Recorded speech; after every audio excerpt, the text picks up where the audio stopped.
Hi there, and welcome back to Little Scoop Podcast. On this week's episode, we're hosting Lydia MacPherson, and we learn about her background with marketing, social media, and how she was propelled into photography and now loves capturing special moments. Her move back to Ontario and to the county from out west, the many hats she wears. That's right, she does have a full-time job in addition to running Lydia MacPherson Photography. We also cover the importance of authenticity in an AI world, what keeps her going in hard times. Oh, and a little bit about Pokemon. Stay tuned. Hello, everybody. We are back on Little Scoop Podcast with our guest today, Lydia MacPherson from Lydia MacPherson Photography. But there's more to her than just her small business. And we're excited to dive into all of that and get to know her story and how she ended up here in the county. So excited to be here. Thank you guys so much for having me. Yeah. And I'm so proud of you guys for doing this and just diving right in and happy to be a part of it. Okay. I'm also background just a little bit and say that we also just did a photo shoot with you today. Mhm. So I feel we're coming into this and it's got a good flow, I feel. Yeah. Which is really fun too, to be able to experience your work, Totally. how it can now connect to our work. And we get to do this together, which is so special and fun and a unique aspect where most of the people we interview, we won't have that sort of same Immersion. Yeah, exactly. Yeah. That's perfect. So you guys stay tuned for all the fun photos from this girl.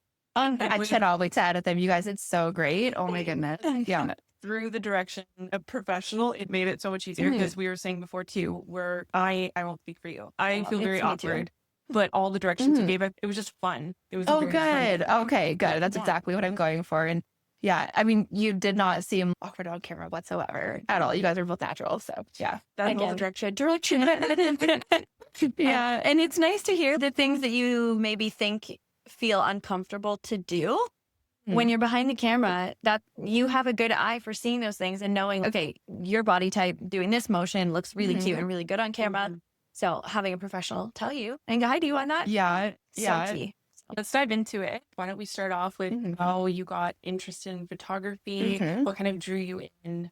I guess I'll backtrack a little bit. So my background is in graphic design and marketing. So went to school for graphic design and then started working in-house at different marketing places for small business, well, medium to small businesses. And then from there, I think I always sort of saw photography as this other thing. It's a different profession, a different skill set. There is a lot of overlap, but I think now a lot more people are kind of wearing many hats and jumping into those kinds of things. But for me, it was when me and my husband had moved out west and I was working at a small family business and photography never came up in the interview whatsoever. And then once I started, it was my first week on the job. They said, oh, by the way, our last person convinced us to buy this big expensive camera. No one here knows how to use it. Do you? I said, no, but I mean, I think I have a good eye for photography, so I'll figure it out. And so I spent the next 7 years just figuring it out. I just looked back on their website. So I was running a food blog for them as well as running their social media. And side note here, it was in the early days of businesses really being on social media. So it was just a lot of fun, very experimental. No one was an expert in it yet. So it was a really good time. And so that was a good time to be learning photography on the fly. And so when I started, they had a commitment to publishing one recipe in the local newspaper per week. So right away, I was photographing recipes every week and being published right away. Yes, which I still cringe about sometimes. But yeah, learned on the fly. So, and they created such a great environment and support for being able to do that. So whenever we would do photographs of food, I would go to my boss's house. She lived just down the road. And we would do photographs there. And oftentimes she would have her grandchildren there. And so people would often ask me, will you photograph people, families, things like that? Because that was starting to become more of a thing that the average person would do. And I always said, no, of course not. I don't have to. Photography forever. I don't have to think about food. I don't have to tell food how to move. I can just move the food. Exactly. Yeah. It's easy, right? Change the lighting by moving the plate. Yeah. And if I don't know what I'm doing, food has no idea. She can't judge me. Exactly. But I mean, apparently neither can toddlers. So whenever my boss's grandchildren would be around and I was waiting for the food to come out, I would photograph them playing in their elements, doing fun things. And just over the years after the photo shoot, I would send the grandchildren photos to my boss or to their parents. And it wasn't until as I was kind of wrapping up my time there, and then I had my own son. He was about 1 year old when I left.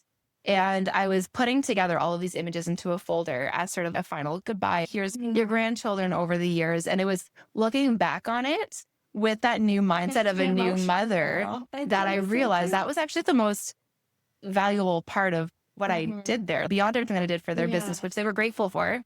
Having those memories. Yeah. So I heard it this morning. I cried. I don't know if I'll react to say compiling that all at the end of your time there. Just sort of the timeline when you first met them to when you left.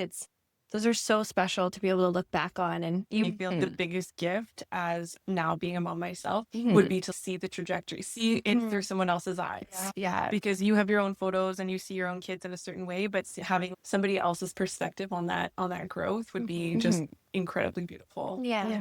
They must have loved the gift. Yeah. And something else to tie in though, or to talk about, is the fact that you went from feed photography to candid photography. Yeah. And the element of people in their natural movements and if they're just playing or whatever it may be, I feel there's something to be said about that type of photography as well. But it's cool because now knowing all of this about you and your story, how it's actually transitioned to her being able to do what she did with us today, where she was, okay, now put this arm up, move that arm to the left, and Put your ice creams together. yeah, and here's ice cream. I love to see and understand the whole growth process of everything you've gone through. Thank you. It's really cool. So after that, did you decide, okay, I'm going to venture out and start my own thing? What was kind of the next move for you? So as I said, we were wrapping up our time out west and started preparing for a cross-country move. My husband got a job here in Ontario. We're originally from Ontario, by the way, originally from the GTA. And my one stipulation to coming back to Ontario, which we wanted our kids to grow up with their grandparents. So that's what brought us back. But as we were deciding where to live, my one stipulation was that I wanted to live more rural. And where we were at West, there was very much a small business community in this rural little town. And I was hoping that I might find something that, again. So how did you pick the county? So it was mostly by necessity, but also a very happy accident. And we got lucky. So we ended up in the county, and it wasn't until after we actually were committed, moving in, that I realized that I actually have a lot of ties here. So my grandma had come out to visit me here, and she let me know that when my family first came to Canada, all these generations back, I'm not sure how many generations, they all landed here first in Prince Edward County. And we were going around, and she was pointing out all these places where we have family buried in people's backyards. Apparently that's a thing here. Interesting. It's an official grave thing, but it just so happens that it's on people's property now. So I have some ties here, and slowly but surely people from my family are coming back here. I've got an aunt in this area, my cousin's in this area. So when we first got here, I mean, you all know what it's to get childcare, right? You have to have your kids on a wheel. So I basically realized that I'm going to be a stay-at-home mom for the foreseeable future. And that's sort of when I started mulling over, okay, I think it's time to actually go out, buy my own camera. I want to capture all these moments with my son, like I did with my boss's grandparents, and I want to have those memories for myself. And if I'm going to do this was my pitch to my husband. Maybe I could try getting some side income with it. So thus I started building up my portfolio of some families. Just kind of reached out, put it out to my Instagram, and asked if anybody wanted to. I framed it as testing out locations. Little did they know I was also testing out my skill set, seeing if it could translate to people. Which we're going to link some more photos because there's a lot of good ones. Yeah. And so that's how I got my start into photography. And I would still say that I am in sort of those beginning stages of building it. So something that I really loved and appreciated when we reached out to inquire about getting photos done was blown away by the amount of time and effort you put into going and researching local podcasts, what their vibe was, what their aesthetic was, all of the clothing they were wearing, the style of the shoot, the locations of the shoot. You went and researched all of that stuff and compiled a package that fit our need and our vibe. And you asked us, does this kind of look what you'd want to put together? And so how did you decide to do all of that? So I guess I will back it up a little bit just to say I will answer that question. But so when I was a stay-at-home mom for the foreseeable future, I would still be looking for a job. And every time I would sit down at my computer to do this, admin work, looking for jobs and applying for jobs, I would slowly but surely find myself doing that for maybe a couple hours and then pushing it off to the side and going over and building my website and putting together my portfolio, re-editing photos, learning new techniques, looking things up like that. And so I think the fun part for me is that learning process. And so there still always is more to learn. And so I think that's when I'm the most energized by what I'm doing. And that's when it feels the least tedious, is when I'm learning something. So with family photography, probably the most planning that I do is figuring out where we're going to shoot and then going to that location ahead of time to make sure that in that season, in that time that we've picked for our shoot, it is going to work and get the results that I want. But for branding photography, so I also do small branding photography, or small business and branding. And so that does require a little bit more of that marketing mindset. And so that's where I bring my professional world into this photography endeavor. So I already have that mindset from work built up. Whenever I'm starting a branding photo package, what I do is I want to do a little bit of groundwork just to make sure that you're going to fit into your niche. It's not going to be so wildly off base, but that it's also going to stand out from your local competition. So looking at who is doing whatever industry it is, who's doing that around here, who is your potential customer going to be looking at, and making sure that you guys are in line, but also standing out at the same time.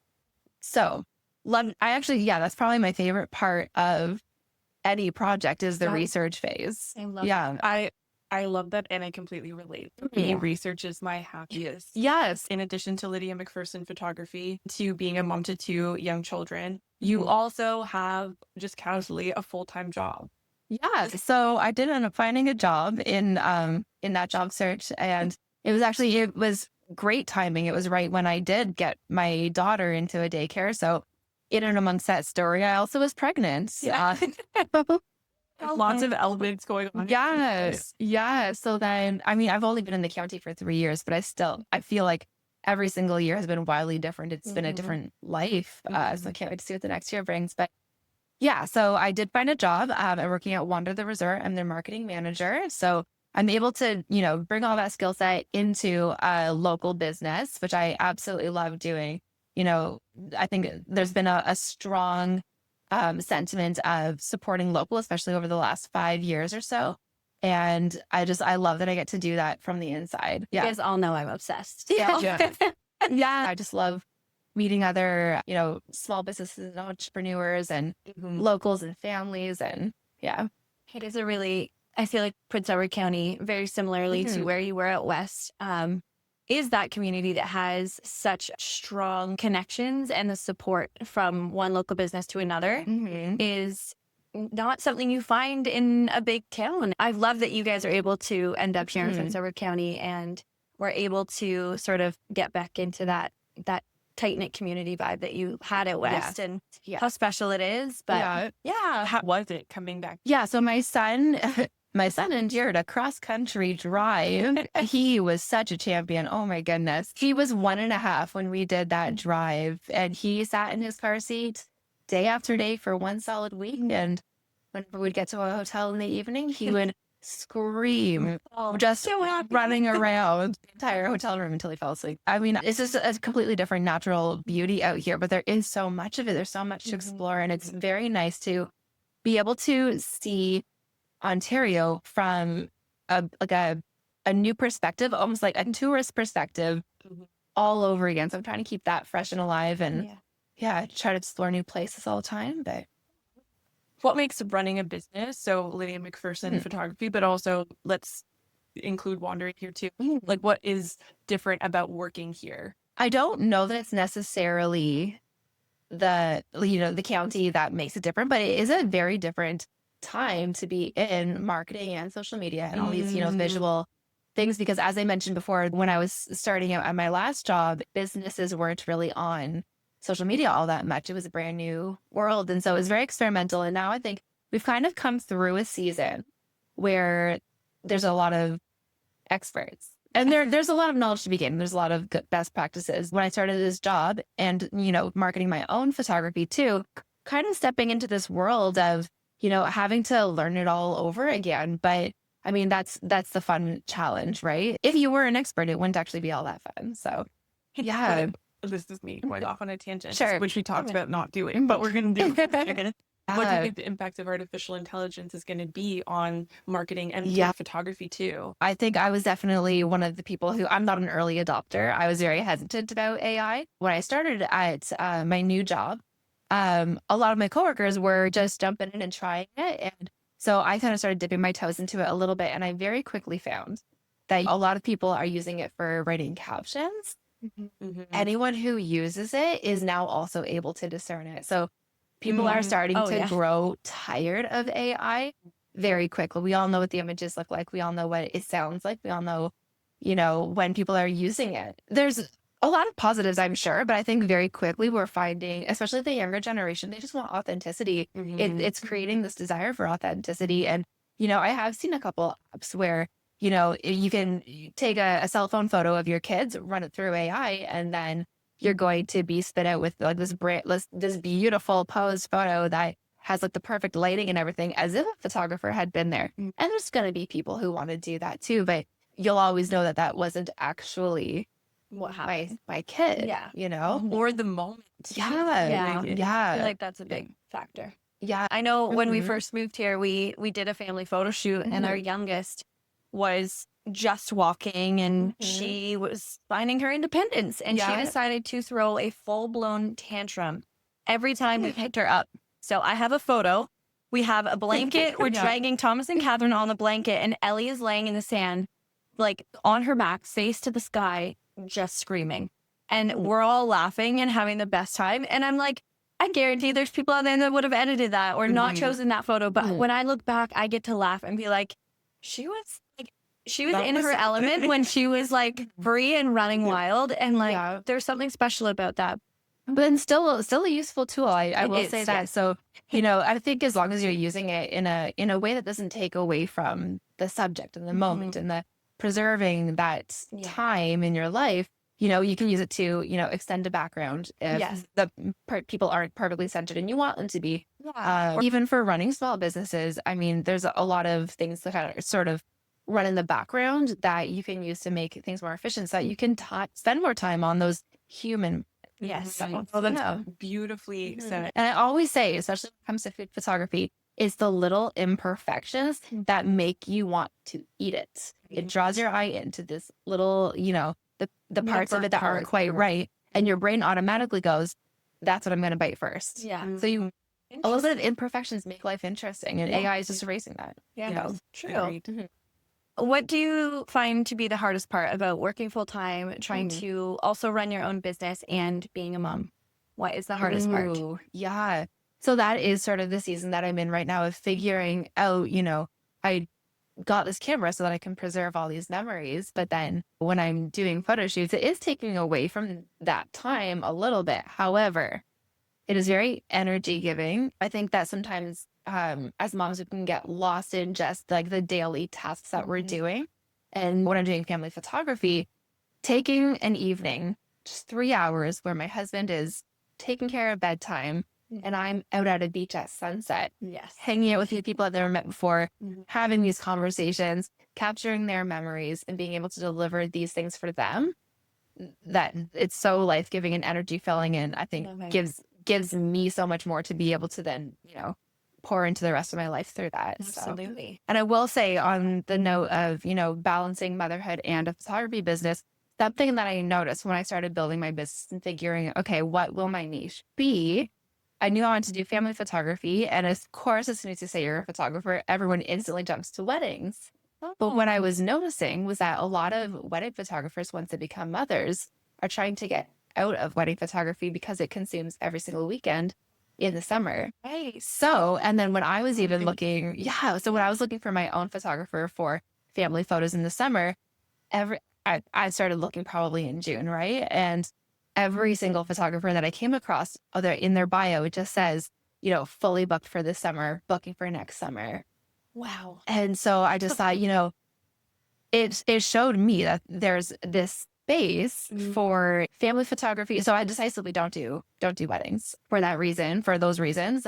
So I have that availability to be able to do family photography in the summer on short notice when you realize, oh my goodness, all of my kids' outfits fit at the same time. Yes, book them now. Can. It's a rare occasion. So book that photographer. Because we're kind of at the point where we're talking a little bit about just the management, time management, all these other things.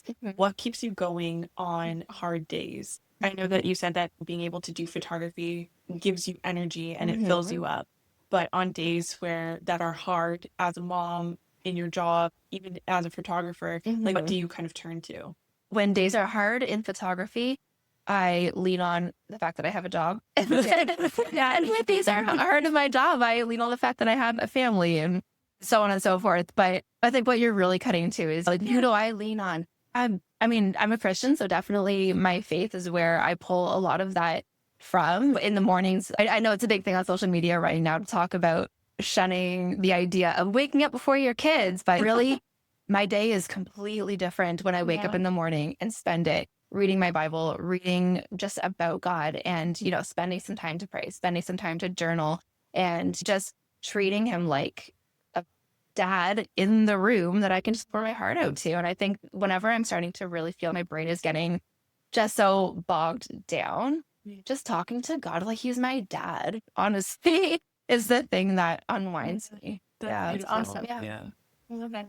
In terms of somebody that inspires you or that you're inspired by? Okay, so if I'm drawing the inspiration from photography specifically, definitely the area that I used to live in BC, there's a couple of photographers there that I still follow and want to see what they're up to because they just have such a unique style in their work and it feels like a signature of that place, right? So I love seeing what they're up to.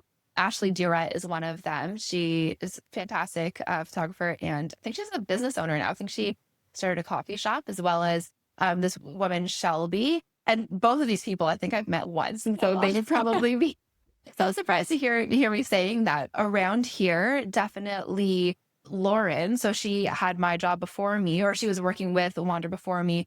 And she just does incredible work. I was saying the other day that she's still just the queen of video. It's so fun to watch her work. I got the pleasure of doing that one time just to see how efficient she is. I think that really helps to draw inspiration from, people like you guys as well. Yeah. Just go full tilt. Commit to it. Yeah, exactly. No, seriously. Oh, thanks. You're a little newer to the county, but you've had plenty of time to find a few favorites in the area. Yeah. What are some of your favorite places to go? Or if you want to just shout out another local business that's really awesome that you love. So my favorite place in Prince Edward County is definitely Campbell's Orchard. When I had a newborn, there was so many days that I would just pack up my kids, head down to the farm there in the orchard and just have my coffee while the kids ate apples. And my son ate an apple. My daughter would drink milk. We'd watch the animals and just stay there for hours in the morning until it was nap time. And they've got incredible pastries there, really great produce. I don't think I need to tell county locals how good food is when you eat it in season, but you have to get their apples in September and October. It's incredible. Yeah. Love it. Yeah. Very cool. And then also Matron beer. I love craft beer. So that was as soon as we were contemplating moving to Prince Edward County and I saw that there was this huge, scene of not only wineries, but local breweries coming in. I said, yes, that's where I want to be. So Matron Fine Beer, they're in Bloomfield, neighbors with, not exactly neighbors, but like if stone's throw. yeah. So I had no idea they were there until I went seeking them out one time. It is such a beautiful location. They're just surrounded by fields. Such a beautiful place to go, and they've got great drinks. And yeah, that's another I'm favorite. pretty sure is it right off the Millennium Trail? You can even bike. Yeah, Yeah. Rapid fire. Okay. Coffee or tea? Coffee. Not really a Thanks. question. We like her. Sweet or salty? Salty. Yes. Voice or texting? Texting, but I'm being convinced by voice notes. Because of because of Leah. I'm coming around. Guys, I'm converting most of the county to work. Yeah. It's going to be Brazil in the county because I know everyone in Brazil voice. Early bird or night owl? Early bird. Yes. Yeah. Oh, yeah. And we should have known. She gets up early before her kids. So are you going to be famous or anonymous and rich? Ooh, anonymous and rich. Yeah. Yeah. Singing out loud in the gym or judging people for that? Oh, singing a lot in the gym. 100%. Yeah. Me too. I love how we're answering them with you. Like, they don't get proper meals or snack plates. Snack plates. Yeah. More convenient. If you had to survive on one TV show the rest of your life, what would you pick? Ooh, okay. I don't watch a lot of TV shows anymore. I might say Pokemon because that has been a through line in my entire life. The secret is I had children so I could continue watching it. Here we are. Thank you so much, Lydia. It was such a pleasure, one, working with you today and getting photographed by you for our brand, Little Scoop. And it was a really wonderful thing to be able to share that. Thank you so much for having me. Next week, we will have Larissa, aka the Cookie Mama, on our podcast. So we're excited about that. Awesome. Well, thank you so much. And we'll see you guys next week. All right. Thank you. Bye.